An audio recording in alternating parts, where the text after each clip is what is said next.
My crown could break my neck. Queen's amazing revelations about her royal gems, including how the state crown is so heavy she can't look down to read speeches. They may be worth millions, but as she examines the crown jewels, the Queen could be any woman looking fondly at her jewellery box.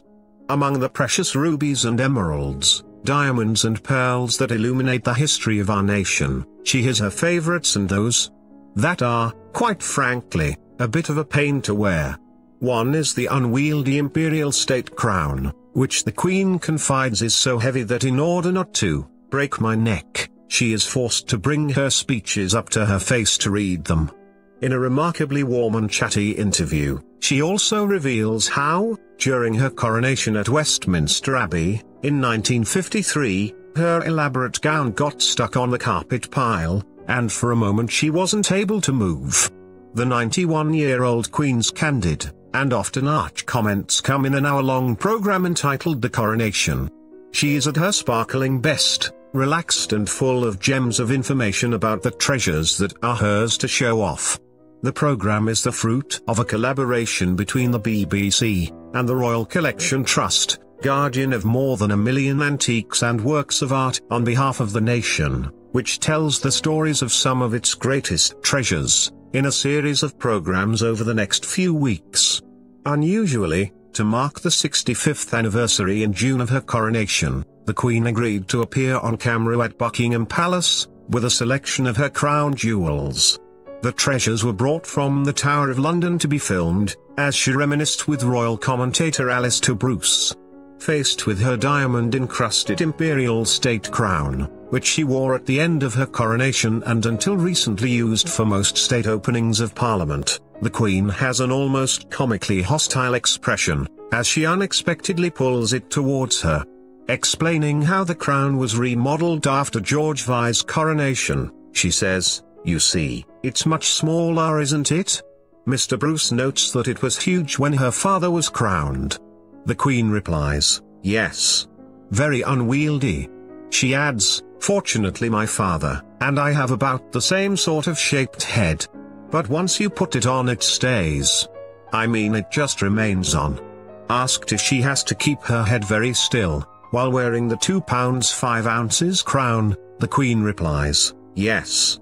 And you can't look down to read the speech, you have to take the speech up. Because if you did your neck would break, the crown, would fall off." Laughing, she adds, "So there are some disadvantages to crowns, but otherwise they're quite important things." The Queen, who was 27 when she was crowned, is also shown nonchalantly flicking 4 pearls hanging underneath the arches of the crown. 2 of the pearls are said to have belonged to Mary Queen of Scots, and to have been bought by Elizabeth I. The Queen says with a sad laugh, they were meant to be Queen Elizabeth's earrings. But they're not very happy now. They don't look very happy now. Most pearls like to be sort of living creatures, so they've just been hanging out here for years. It's rather sad. So they don't look very happy. Mr. Bruce responds, "Quite dead?" She replies, "Well, I'm afraid so. I mean, the trouble is that pearls are sort of live things, flicks them, and they need warming." The documentary also features the St. Edward's crown, which the Archbishop of Canterbury placed on her head at the moment of coronation. The Queen sees footage of the coronation featuring her golden state coach, which weighs nearly 4 tons. She comments, "Horrible. It's not meant for traveling in at all. I mean, it's only sprung on leather. Not very comfortable." When asked if she was in it for a long time, she pauses before smilingly responding, "Halfway around London. It can only go at a walking pace. The horses couldn't possibly go any faster.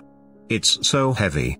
Inside the Abbey, with the eyes of the world on her, the Queen is seen in her coronation dress, embroidered in silk with pearls, and gold and silver bullion thread. Reflecting, she laughs, "Well, I remember one moment when I was going against the pile of the carpet, and I couldn't move at all." Yes, they hadn't thought of that. The program also shows home movie footage of the family group at Buckingham Palace. The Queen muses, "What did I do with the scepter then? It's gone. Somebody picked it up and took it out.